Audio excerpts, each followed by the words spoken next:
Oh ya, ya, oke, ya.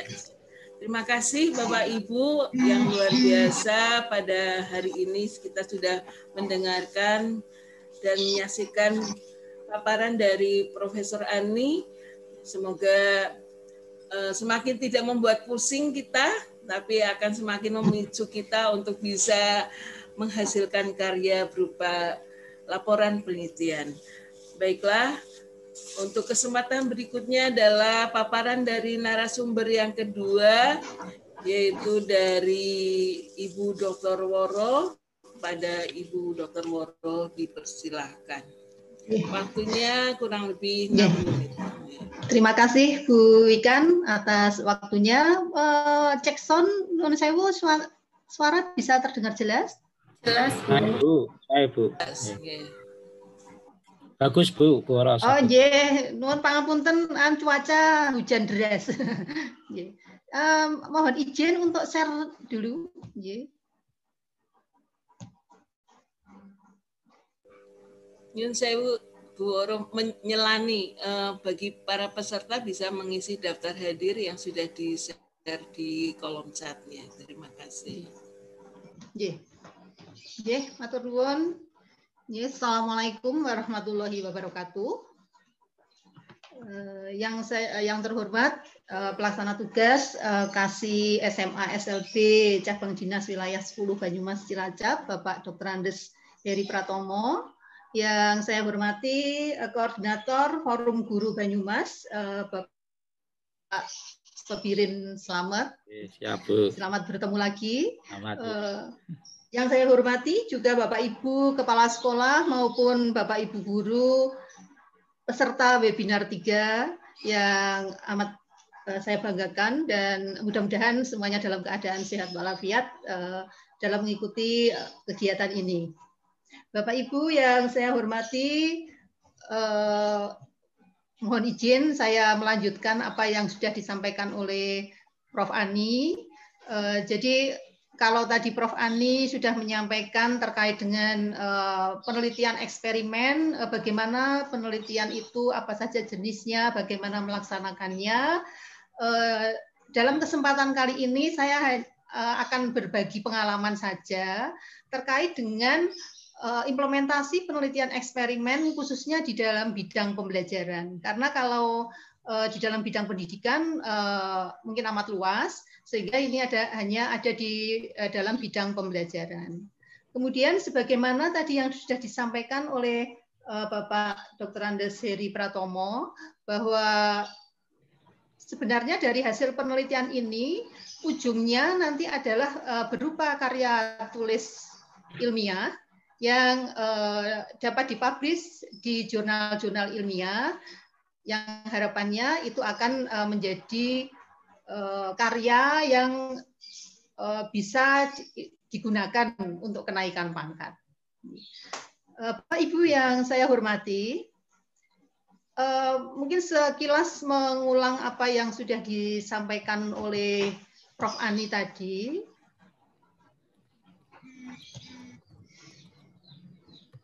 Ya. Jadi sebagaimana yang Bapak Ibu ketahui, kita mengenal ada eksperimen atau percobaan begitu.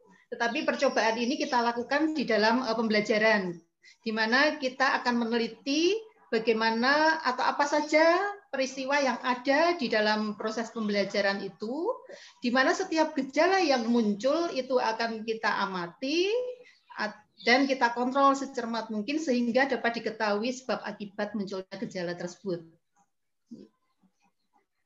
Tentu saja Bapak Ibu yang perlu kita ingat bahwa penelitian eksperimen ini adalah tadi sudah disampaikan oleh Prof. Ani, secara umum itu adalah untuk menguji suatu hipotesis.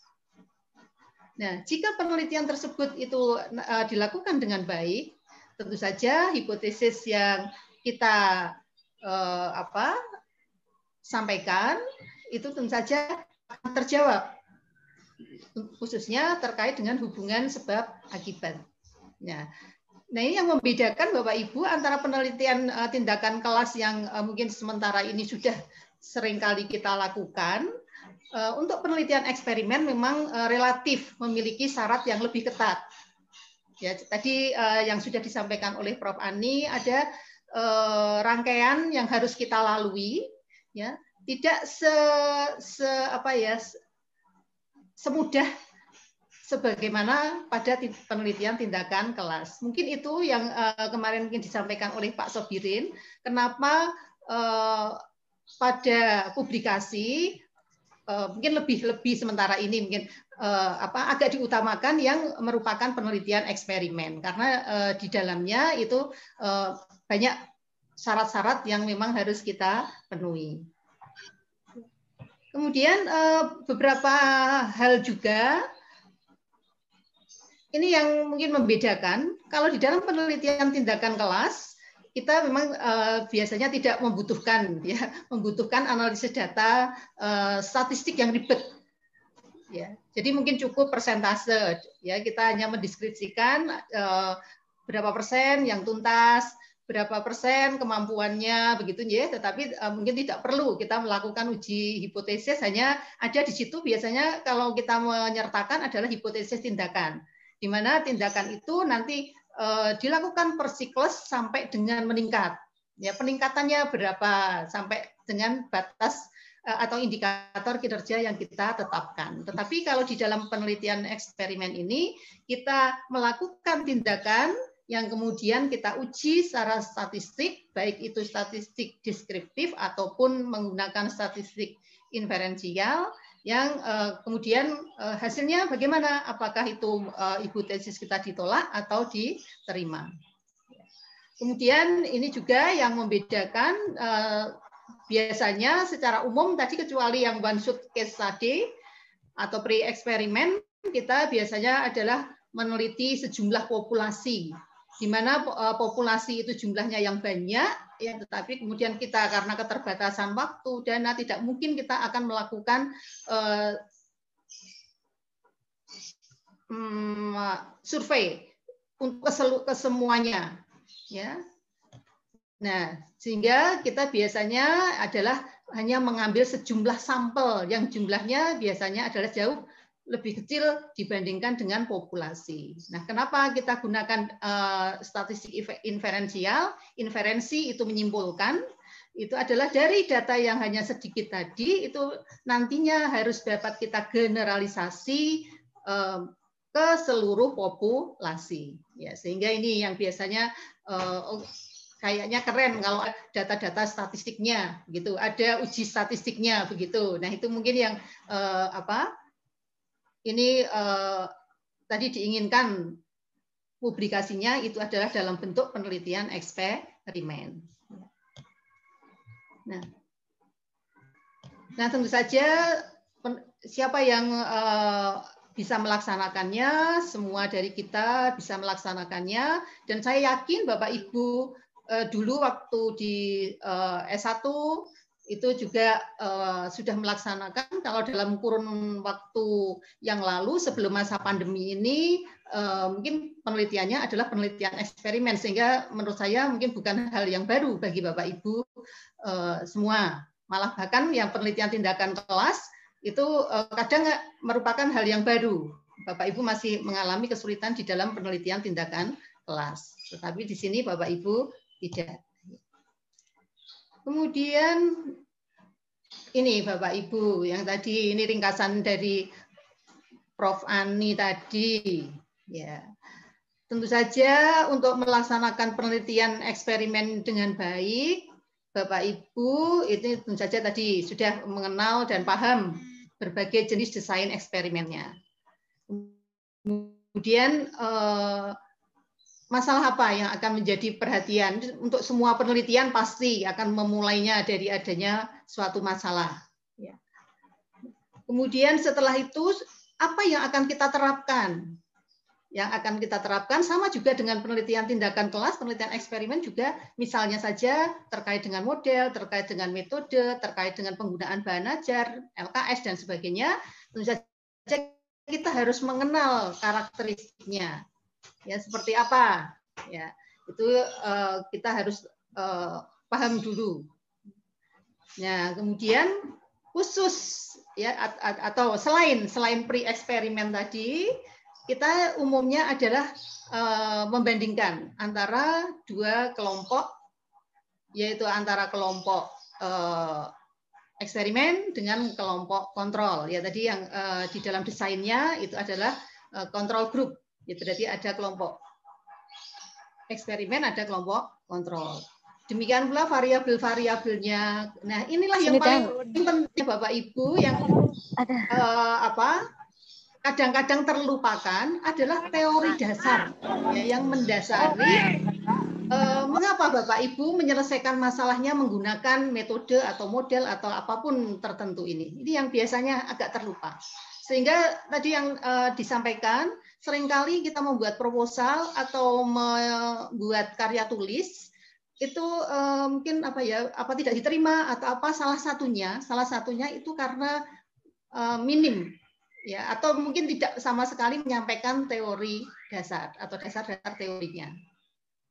Kemudian kalau kita akan melakukan, kita harus mengestimasi berapa lamanya, bagaimana teknik pengumpulan datanya, bagaimana teknik analisis statistiknya, dan kita harus meminimalisasi berbagai kesesatan pada kedua kelompoknya ini.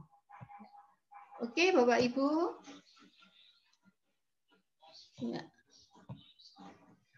Ya.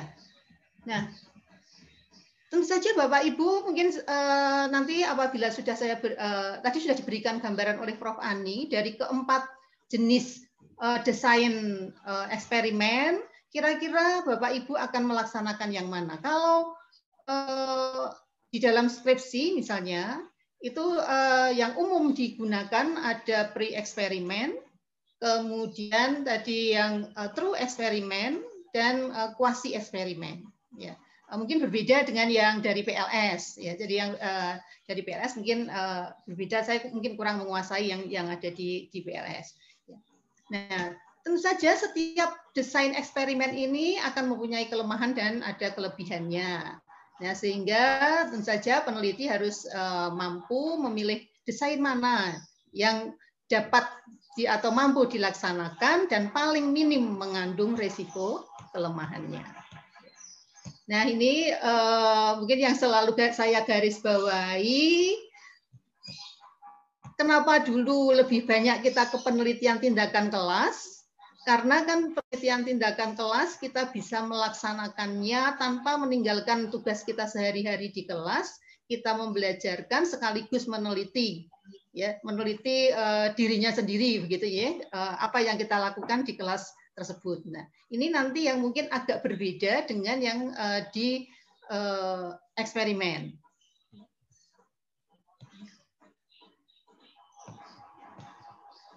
Ya, ini Bapak Ibu, mungkin ada beberapa yang perlu kita perhatikan apabila kita akan mempersiapkan penelitian eksperimen.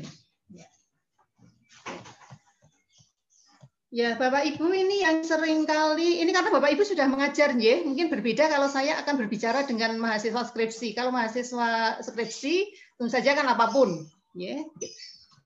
Tetapi karena ini Bapak Ibu sudah mengajar, Bapak Ibu tentu saja yang pertama itu yang kita lihat, kalau misalnya akan menerapkan suatu metode misalnya, itu adalah kira-kira kita cek dulu bagaimana sikap siswa kita terhadap metode yang akan kita terapkan. Bapak Ibu mungkin sudah punya pengalaman atau sharing pengalaman dengan MGMP dan sebagainya dengan Bapak Ibu yang lain, ya. Kira-kira kalau metode itu kita terapkan, misalnya Bapak Ibu tadi dapat metode yang baru, ya, nah, sepertinya enak ini. Nah, kemudian kira-kira bagaimana ya sikap siswa kita terhadap metode yang akan kita terapkan? Ya. Karena jangan sampai kalau kita menerapkan itu ternyata mungkin respon dari siswa itu mungkin kurang antusias, ya, sehingga kemungkinan itu bisa mengalami kegagalan karena tadi siswa yang kita berikan itu tidak cocok, ya, tidak sesuai dengan metode yang kita terapkan. Nah, seandainya itu ternyata siswa saya itu rajin sekali, apabila saya berikan metode itu pasti antusias. Nah, kemudian yang paling penting tadi ini yang sudah saya garis bawahi tadi, ini adalah Bapak Ibu cari dasar teorinya dulu. Ya, jadi kita sudah punya ide, oh saya pakai ini ya, tetapi Bapak Ibu segeralah cari ya teori yang mendasari bahwa metode tadi ini misalnya dapat meningkatkan. Kenapa kok dapat meningkatkan? Ya, itu carilah ahlinya yang menyatakan itu. Ya. Kemudian cek juga kemampuan siswanya. Ya, jangan sampai ini yang biasanya terjadi pada mahasiswa skripsi karena dia dapatnya sekolah tertentu, dia proposalnya sudah disusun, kemudian dapat sekolah tertentu yang ternyata siswanya tidak sama sekali tidak aktif. Ya, itu dalam prosesnya sehingga ya sudah hanya asal jalan saja. Ya, ini saya rasa kalau Bapak Ibu bisa memilih. Ya. Kemudian pada penelitian eksperimen ini kan bisa saja Bapak Ibu kan yang mengajar itu adalah guru lain. Ya. Nah, guru yang lain itu tadi tentu saja harus sepadan. Kalau itu ada di kelas kontrol dan kelas eksperimen, misalnya gurunya berbeda, tentu saja dia harus mempunyai kemampuan yang relatif sama. Ya. Mungkin dari tingkat pendidikannya misalnya. Ya, kemudian kemampuan mengajarnya itu juga relatif sama. Nah, kemudian yang kelima ini adalah mempersiapkan perangkat pembelajaran dan instrumen penelitiannya. Ya, jadi ini apa saja kalau itu Bapak Ibu misalnya mau mengusulkan suatu proposal, tentu saja ini adalah harus disampaikan secara tertulis, dinarasikan secara tertulis. Ya, selain itu kelengkapan-kelengkapannya itu juga perlu dipersiapkan.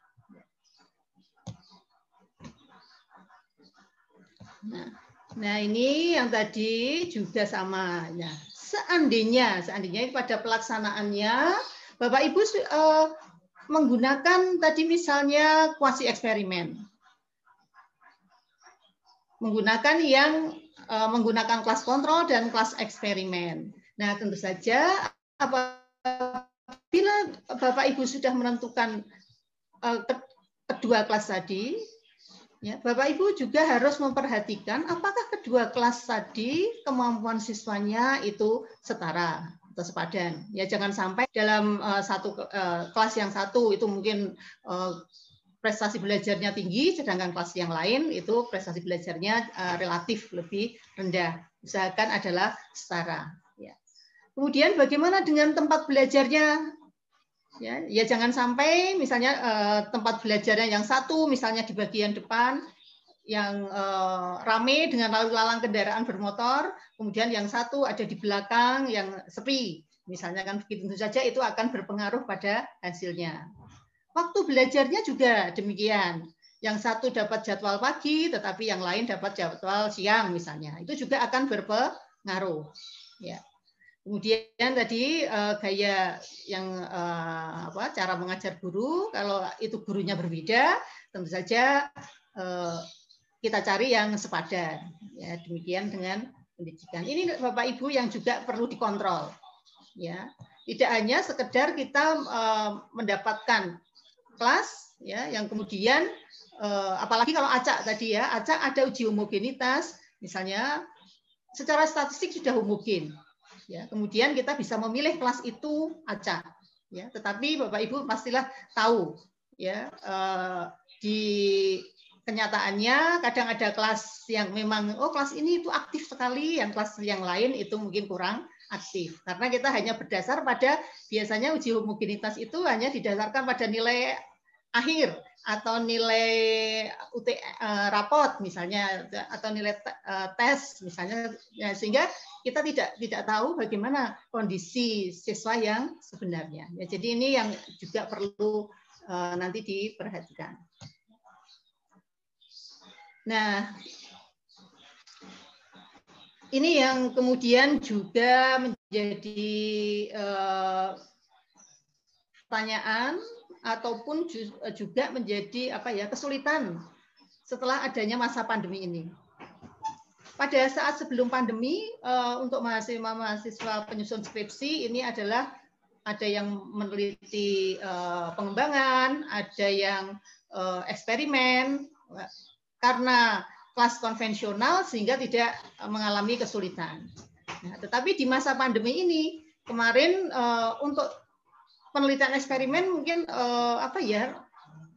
banyak yang dialihkan untuk tidak ke eksperimen, ya. Lebih banyak misalnya di pengembangan ataupun di analisis, ya. Jadi di pre-eksperimental, ya. Nah, sehingga mungkin ini menjadi masukan juga bisa Bapak Ibu khususnya ini yang akan segera melaksanakan. Di sini saya memberikan beberapa contoh penelitian yang sudah dipublikasikan, ya, yang pelaksanaannya adalah pada masa pandemi, yang sudah dilaksanakan pada masa pandemi. Ya, jadi saya rasa kalau nanti sudah tidak pandemi akan menjadi lebih mudah lagi. Yang pertama tadi sesuai urutan Prof. Ani tadi, ini adalah yang banyak dilakukan itu adalah pre-eksperimen design. Ya. Apakah itu dalam bentuk one shot case study atau one group pretest post-test design. Ya. Tadi Prof. Amni juga sudah menyampaikan untuk intake group, ini saya juga mencoba mencari artikelnya, sampai saat ini saya belum ketemu yang menggunakan intake group comparison. Ya. Mungkin karena saya di pembelajaran sekolah menengah, ya, jadi mungkin tidak, tapi mungkin yang di luar sekolah misalnya mungkin ada. Nah, kenapa ini banyak dilakukan? Karena penelitian ini sebenarnya kan memang belum eksperimen yang sebenar-benarnya eksperimen, ya. Di mana kita tahu variabel-variabel yang mempengaruhi itu amat sangat banyak, karena di sini adalah tidak adanya variabel kontrol dan sampel juga tidak dipilih secara random. Ya, jadi ini biasanya kalau dulu kita penelitian tindakan kelas, kita memilih siswa yang paling misalnya tadi yang sudah dicontohkan Prof. Ani, yang paling rendah kemampuan berpikir kritisnya, maka kemudian kita pilih, kita lakukan tindakan, tetapi kita upayakan bersiklus-siklus sampai dengan meningkat. Nah, tetapi kalau yang ada di sini, ini adalah kita lakukan tindakan, kemudian kita lihat hasilnya seperti apa. Ya, apakah itu nanti meningkat atau tidak, itu adalah tidak menjadi permasalahan. Tetapi kalau di PTK itu adalah harus sampai dengan meningkat. Ya, siklus baru dihentikan itu apabila meningkatnya. Ini saya mengambil salah satu judul, Bapak Ibu, yaitu adalah analisis kreativitas dan hasil belajar kognitif pada penerapan model problem based learning berpendekatan STEM. Ini karena di tahun 2020. Saya ambil dari salah satu jurnal internasional terbitan Indonesia, ya. Jadi di sini ini Bapak Ibu yang biasanya menjadi kelemahan daripada kita, ini adalah dalam menuliskan latar belakang. Bapak Ibu, apabila Bapak Ibu membuat laporan penelitian eksperimen, misalnya Bapak Ibu langsung mengambil judul ini, ya, judul ini, maka kan sebagaimana umumnya untuk bab 1 itu pendahuluan, bab 2 kajian teori atau tinjauan pustaka, bab 3 metode, bab 4 hasil dan pembahasan, kemudian bab 5-nya adalah simpulan. Ya, itu adalah secara umum untuk laporan penelitian. Ya. Nah, untuk artikel secara umum tidak sampai 5. Yang pertama itu pendahuluan atau latar belakang, yang kedua adalah metode, kemudian yang ketiga hasil dan pembahasan, yang keempat itu kesimpulan. Ya, kemudian referensi. Nah, di mana letak daripada tadi kajian teorinya? Kajian teorinya masuk di pendahuluan untuk artikel. Ya, kita ambilkan sedikit atau sebagian dari kajian teori atau tinjauan pustaka yang ada di bab 2 hasil penelitian itu kemudian masuk sekaligus di dalam latar belakang. Nah, karena artikel itu sedikit, ya, Ibu memang harus langsung menuju ke fokus, ya, yang sesuai dengan yang ada di judul, di mana di dalam judul ini Bapak Ibu ada kata kunci kreativitas, ada hasil belajar kognitif, ada problem based learning berpendekatan STEM, sains, teknologi, engineering, matematik, ya. Atau mungkin ada yang hanya model pembelajaran problem based learning saja, ya. Jadi tanpa pendekatan STEM. Mungkin ada yang pendekatan yang lain. Ya. Nah, untuk artikel karena dengan jumlah yang halaman yang terbatas, Bapak Ibu yang sudah terbiasa mendengar itu dibatasi biasanya oleh penerbit. Ya, misalnya maksimal 15 halaman sudah dengan referensi. Sehingga yang dituliskan di dalam poin-poin tadi tentu saja amat sangat terbatas. Nah, sehingga di dalam latar belakang ini silahkan langsung menuju ke fokus. Ya, fokus penelitiannya apa saja yang tidak usah mungkin kadang yang Bapak Ibu ada terlalu melebar jauh. Ya, misalnya hanya ingin kreativitas dan hasil belajar, tetapi misalnya dimulai dari sistem pendidikan nasional misalnya. Ya. Jadi amat sangat jauh, ya. Atau misalnya menceritakan kurikulum, bisa memulai dari tuntutan kurikulum, tetapi yang langsung terkait dengan kreativitas dan hasil belajar kognitif. Ya. Demikian pula karena kreativitas ini yang sekarang ini memang banyak sedang trennya, itu adalah tantangan atau tuntutan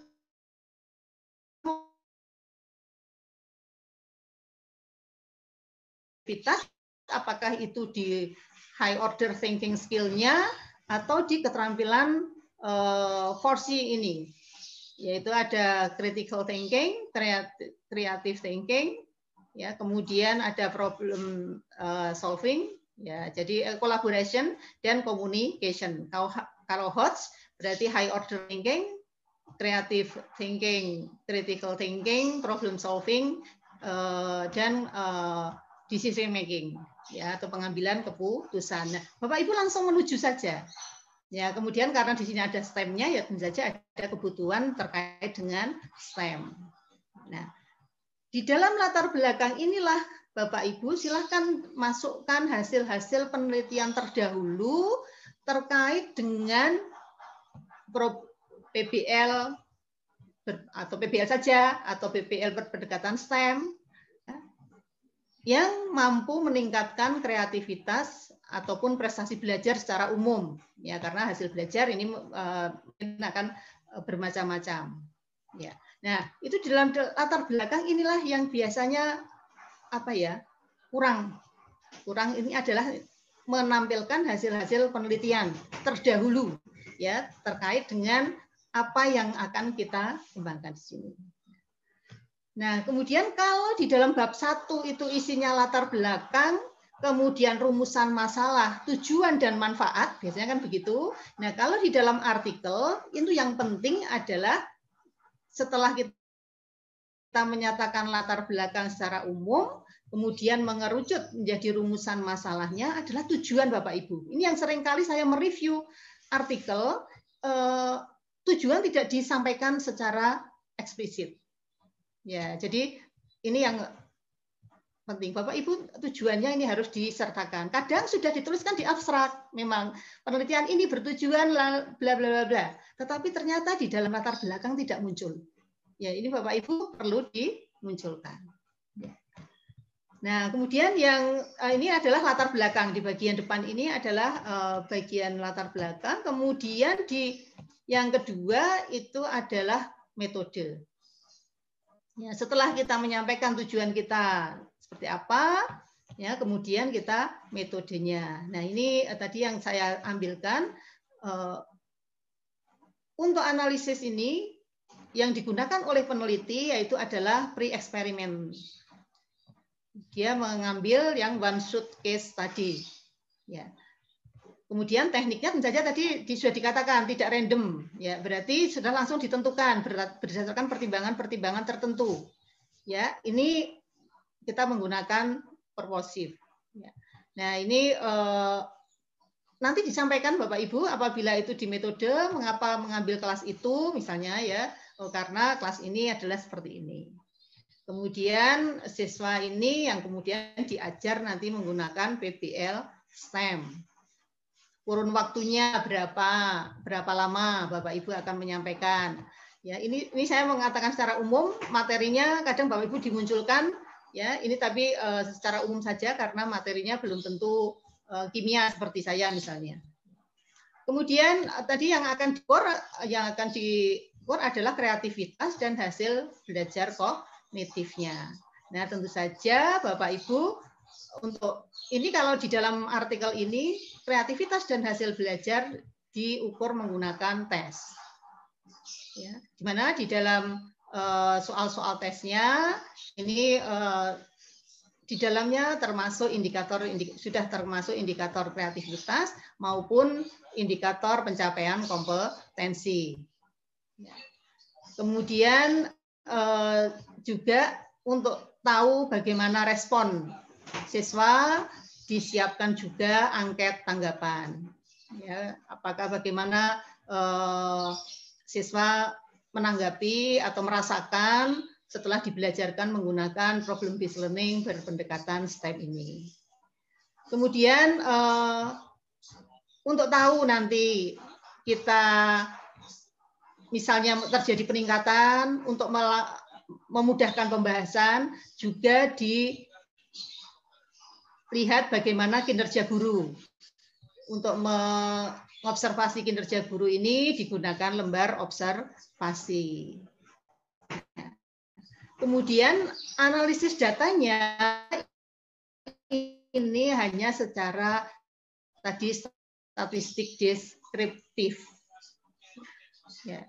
Jadi Bapak Ibu, artikel ini bisa terpublikasi di jurnal internasional bereputasi, jadi jurnal nasional terakreditasi di Indonesia, sekaligus juga sebagai jurnal internasional bereputasi.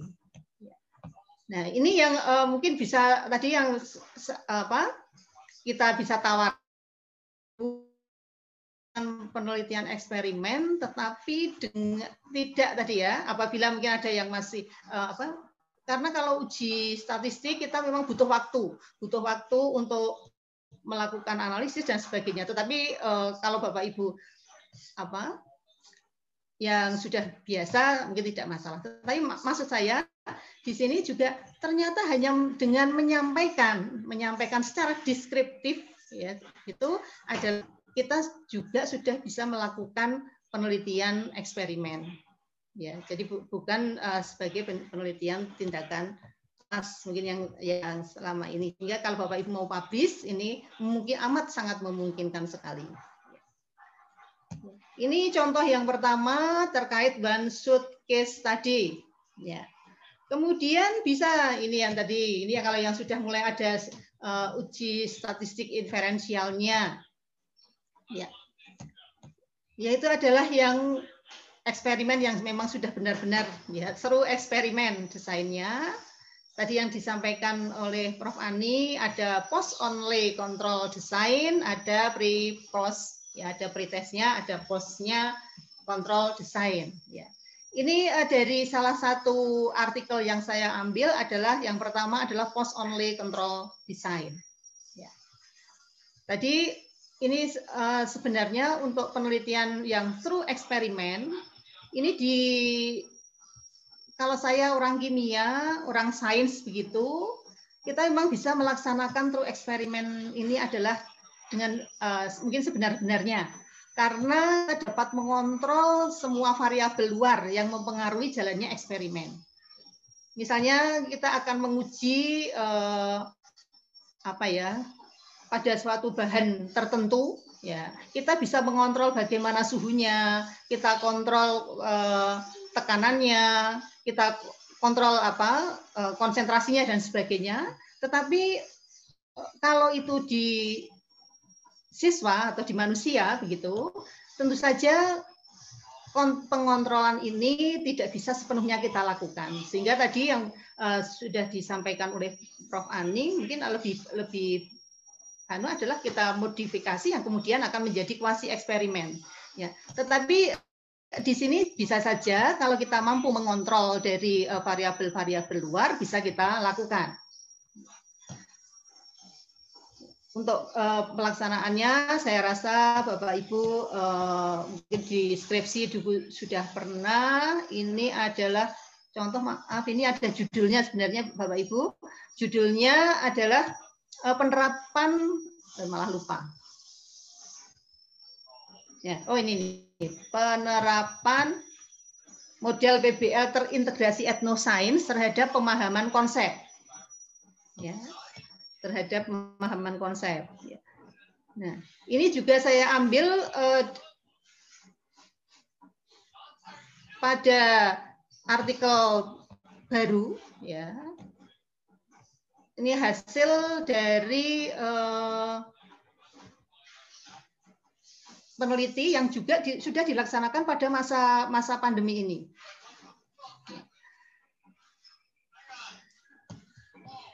Analisisnya terkait dengan pemahaman konsep.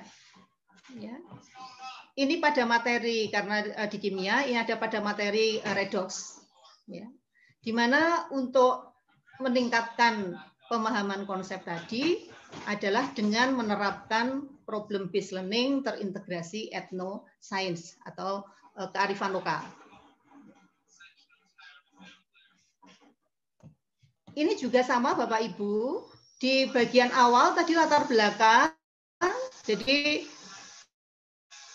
salah satu poin yang memang harus muncul, karena tadi judulnya adalah kita ingin melihat bagaimana pemahaman konsep setelah kita belajarkan menggunakan PBL Etno, itu adalah tentu saja adanya kenyataan masih banyak ditemuinya para siswa yang pemahaman konsepnya masih rendah, khususnya ini di konsep redox atau konsep-konsep tertentu.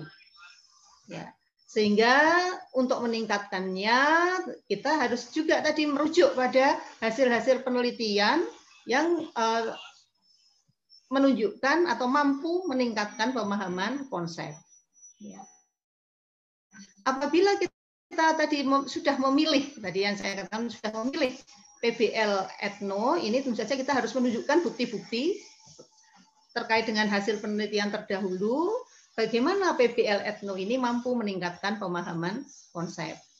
Nah, sehingga kalau di dalam laporan penelitian di bab 2 ini kajian pustakanya adalah terkait dengan teori dan artikel hasil penelitian yang kemudian nanti akan memunculkan hipotesis. Ya, jadi di bab 2 biasanya bagian akhir itu akan muncul hipotesisnya. Ini juga sama di bagian latar belakang, ini adalah ada rumusan masalah kemudian sampai dengan tujuan. Di sini peneliti ini akan menguji bagaimana pengaruh pemahaman konsep siswa pada konsep redox setelah penerapan problem based learning terintegrasi etnoscience-nya. Yang digunakan itu hanya desain eksperimennya adalah post-test only control design. Ya, jadi hanya menggunakan setelah dilakukan, kemudian dilakukan pelajaran, kemudian hanya diukur menggunakan tes akhir saja. Tetapi soal tes yang digunakan ini jenisnya adalah tes 3-tier multiple choice. Jadi bukan biasanya kita menggunakan pilihan ganda yang mono saja, ya, jadi langsung jawaban. Ada juga yang two-tier, itu adalah pilihan ganda beralasan, misalnya, ya. Kemudian kalau yang di sini ini adalah ditambah dengan keyakinan, tingkat keyakinan. Ya, karena kita ingin mengukur pemahaman konsepnya. Nah, tentu saja instrumen yang digunakan untuk pengambilan data sebagai syarat utama ini adalah harus valid dan reliable, sehingga kita harus menyiapkan dulu instrumen tes ini yang kemudian harus kita validasikan, mulai dari validasi ahli, kemudian validasi empiris atau uji coba bagaimana tanggapan dari pengguna. Nah, dari situ kita juga validitas butirnya bisa kita uji juga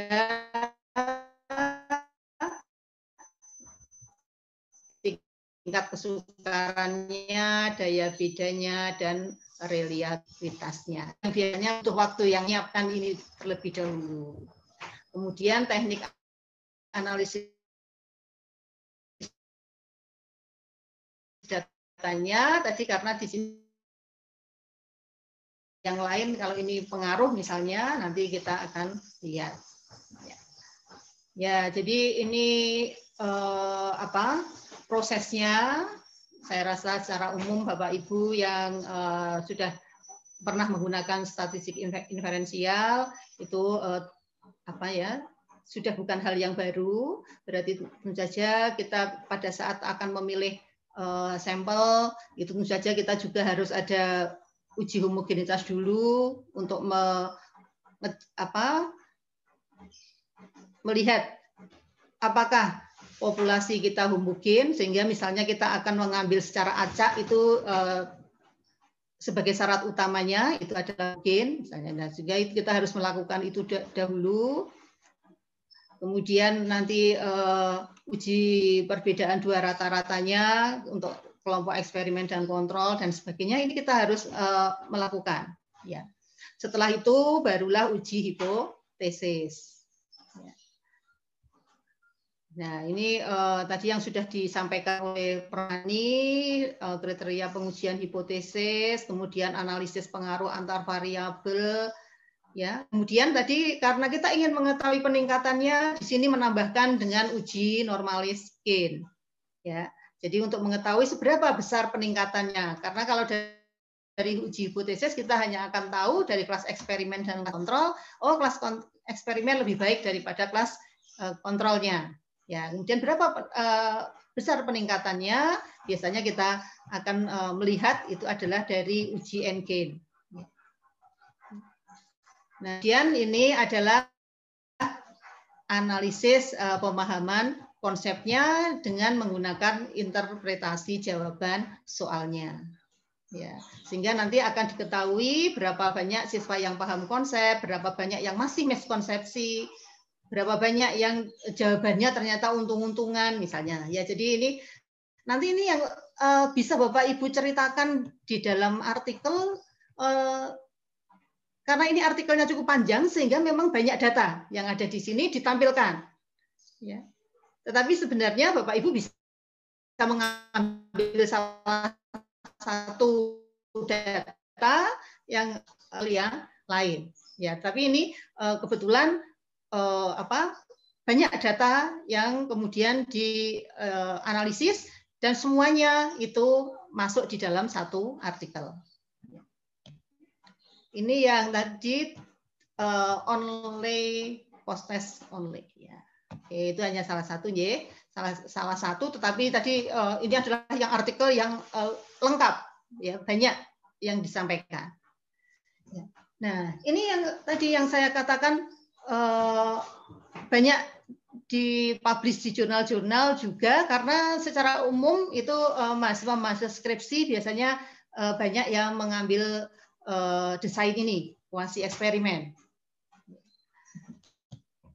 Ya. Ini contohnya. Ya. Kalau ini langsung kelihatan dari judulnya ya. Tadi tidak muncul tetapi itu ada di masa pandemi ini. Tapi ini langsung judulnya kelihatan. Ini adalah pengaruh blended learning dan project based learning terhadap berpikir kreatif siswa melalui pembelajaran online pada masa pandemi COVID-19. Ini juga sama Bapak Ibu, latar belakang, ya. Jadi ini isinya. Nah, kemudian tujuannya adalah menganalisis pengaruh BL-PJBL pada kemampuan berpikir kreatif siswa dalam pembelajaran biologi. Ini kebetulan pembelajaran biologi. Ya. Ya. Ini metodenya, tadi kuesi eksperimennya adalah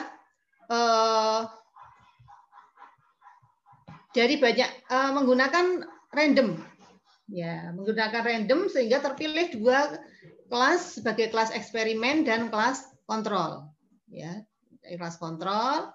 Di mana untuk kelas eksperimen dengan BL PBL, sedangkan yang kelas kontrol, yang eksperimen betul ya BL PBL, dan yang kelas kontrolnya dengan konvensional.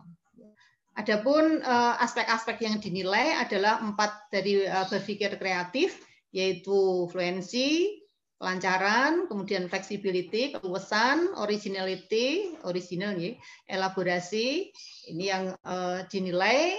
Kemudian pengukurannya, teknik pengumpulan datanya menggunakan pretest post-test, desain.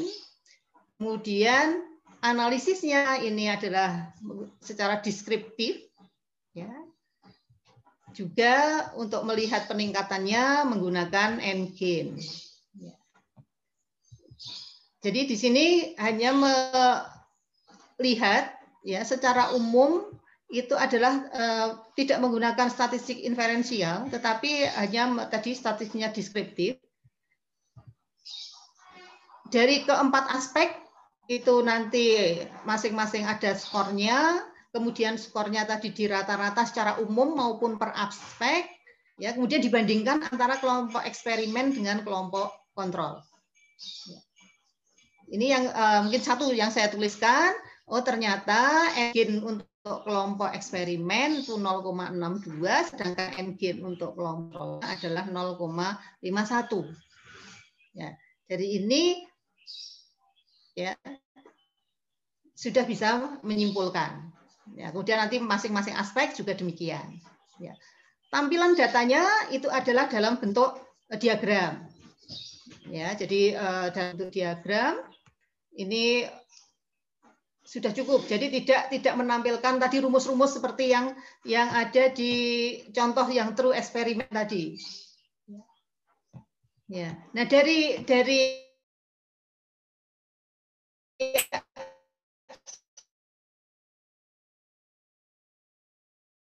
yang sudah dianalisis, kemudian didiskusikan, dia hanya melihat dari hasil tesnya tadi, kemudian oh ternyata eksperimen lebih baik daripada kelas kontrol, kemudian mengatakan bahwa BL-PJBL ini, maka dia mengatakan lebih efektif dibandingkan dengan pembelajaran konvensional. Ya. Nah, seperti ini juga Bapak Ibu bisa menjadi salah satu alternatif. Ya, jadi yang tadi mungkin tidak apa ya, tidak terlalu apa, banyak menggunakan uji-uji statistik, walaupun sekarang Bapak Ibu sudah ada yang menggunakan SPSS dan sebagainya, tidak manual lagi menggunakan Excel begitu, tetapi mungkin saja ini bisa menjadi alternatif pilihan. Ini demikian pula yang berikutnya, ini juga masih sama, kuasi eksperimen, tetapi inilah yang biasanya Bapak Ibu yang kita gunakan adalah kuasi eksperimen dengan desainnya yang non-equivalent pretest post-test control. Ya. Ya, kalau yang tadi itu adalah kita tentukan secara acak, ya. Tetapi untuk yang non-equivalent ini tidak ditentukan secara acak. Kenapa? Misalnya saja kelasnya hanya 2. Ya. Kan mau tidak mau ya adanya ya kelas itu saja. Ya, misalnya kan begitu. Ya. Nah, sehingga atau kelasnya banyak, tetapi kita akan pilih yang saya katakan tadi. Walaupun mungkin kalau kita uji secara statistik, uji homogenitas itu ya homogen, tetapi kalau kita lihat secara atau pengalaman Bapak Ibu, oh ternyata berbeda itu kelas antara kelas A dengan kelas B. dengan kelas C. Yang kira-kira memiliki kesamaan kita kelas A dan kelas C. Maka misalnya kita tentukan kelas A dan kelas C. Nah, di sini ini yang ditampilkan adalah karena di sini hanya ada dua kelas itu, tentu saja kita tidak mungkin kan mengubah struktur kelasnya, ya sehingga ini mau tidak mau ya sudah kita tentukan kelas A dan kelas C. Ya, sehingga ini peserta yang terlibat ada di kelas yang kelas 1 jadikan kelas eksperimen, yang lain adalah kelas kontrol. Ya, jumlahnya tidak sama itu ya. Nah, ini kalau secara umum pengumpulan datanya menggunakan tes, tentu saja tadi harus sudah divalidasi dulu, kita cek reliabilitasnya berapa, ya. Kemudian tekniknya adalah deskriptif, kalau ini ditambah dengan statistik inferensial. Ya. Tapi nanti silahkan Bapak Ibu, bisa saja hanya statistik deskriptif atau memang mau sampai dengan statistik inferensial. Ini ujinya adalah uji bidang, ya, pakai uji T. Ya. Ini Bapak Ibu yang hasil dari mungkin analisis yang sudah saya lakukan di beberapa jurnal, ya, artikel-artikel yang terkait dengan penelitian eksperimen. Karena sekarang ini kalau yang akhir-akhir ini adalah yang lebih banyak adalah pengembangan. Karena mungkin di masa pandemi ini mungkin lebih banyak mudah gitu ya melakukan pengembangan, kemudian mungkin kita lakukan uji coba. Tetapi ada juga yang menguji efektivitasnya itu menggunakan penelitian eksperimen menjadi bagian kalau itu pengembangannya adalah misalnya diimplementasi menggunakan ADDIE, ya diimplementasinya itu adalah untuk menguji efektivitasnya menggunakan eksperimen. Ya, jadi ada yang hanya menggunakan tadi satu kelas saja, tetapi ada juga yang memang membandingkan antara kelas eksperimen dengan kelas kontrol. Bagaimana kalau dilakukan dengan menggunakan kuasi eksperimen atau tadi true eksperimen. Nah, kemudian yang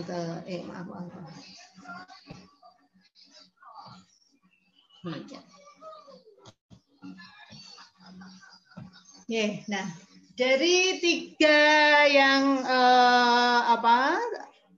mungkin saya berikan gambaran tadi terkait dengan artikel. Saya rasa karena kalau laporan, jadi untuk membuat artikel kita sudah harus punya laporan dahulu, ya. Sehingga memang tidak mungkin kita akan menyusun suatu artikel tanpa kita punya data penelitian terlebih dahulu. Sehingga memang yang harus kita lakukan adalah melakukan penelitian terlebih dahulu. Setelah itu hasil laporan penelitian itu kita bisa susun menjadi artikel. Satu penelitian bisa menjadi lebih dari satu artikel.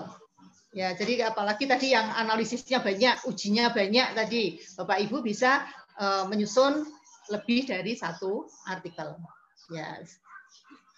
Nah, ini yang amat sangat metode atau model yang saya sampaikan tadi ini adalah yang memungkinkan untuk dilaksanakan pada masa pandemi. Contoh yang bisa dilakukan pada masa pandemi ini.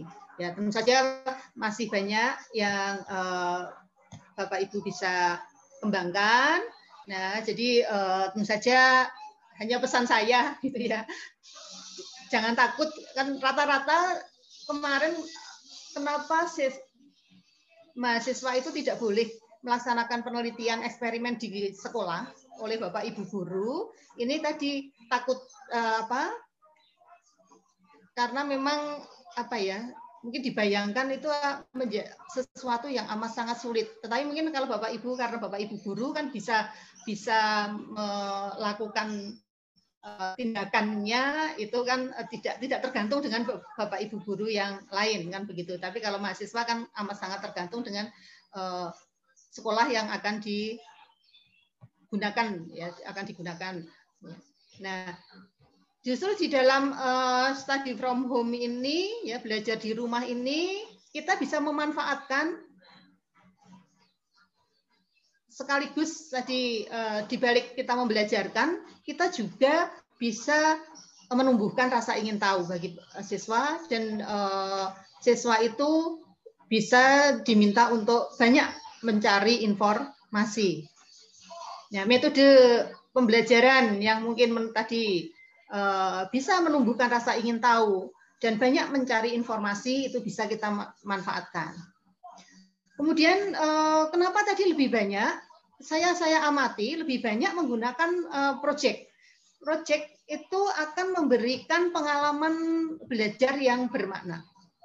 Ya, jadi tidak hanya secara teoritis saja, tetapi siswa bisa melakukan berbagai hal. Kemarin yang sudah dicoba itu adalah ada uji daya hantar listrik, di mana siswa itu proyeknya adalah membuat uji daya hantar listrik, kemudian menguji apapun larutan, ya larutan apa saja yang ada di sekitarnya, karena ini kebetulan ke kimia, kemudian nanti ditentukan apakah larutan itu asam, apakah itu basa, apakah itu garam. Ya, rumus molekulnya seperti apa? Masing-masing siswa akan mendapatkan data yang berbeda-beda. Ya, akan mendapatkan data yang berbeda-beda. Setelah itu kita bisa diskusikan bersama, kita akan mendapatkan serangkaian. Ini kok enggak bisa menyala, kenapa? Kita dapatkan informasi dari teman yang lain. Kemudian kenapa yang harusnya itu adalah menyala tetapi kok tidak? Ya, lampunya menyala tetapi kok tidak? Itu dapat masukan dari teman yang lain juga. Oh, mungkin begini, mungkin begini. Ya, jadi ini masa pandemi ini dia akan mendapatkan banyak pengalaman ya terkait ini. Kemudian bisa juga kita manfaatkan untuk menumbuhkan jiwa kewirausahaan. Ya, jadi silahkan nanti mungkin metode atau model apa yang kita gunakan untuk menumbuhkan jiwa kewirausahaan ini. Ya, kemudian juga karena saya itu cenderung ke kearifan lokal, juga akan memberikan beberapa pengalaman terkait dengan fenomena-fenomena yang ada di sekitarnya. Jadi banyak hal Bapak Ibu yang bisa kita lakukan di masa pandemi ini untuk kita tetap berkarya, tetap menghasilkan tadi ya karya-karya kita yang bermakna, dan saya yakin bermanfaat bagi setidaknya bagi sesama guru ataupun bagi siswa-siswa kita dan di lingkungan pendidikan yang kita tekuni ini. Begitu mungkin Bapak Ibu yang bisa saya sharingkan kepada Bapak Ibu. Mungkin ada kurang ya, dan lebihnya terkait dengan apa yang saya sampaikan. Apakah ini sesuai dengan apa yang dimau oleh panitia? Ya, mungkin nanti kita bisa diskusi lebih lanjut di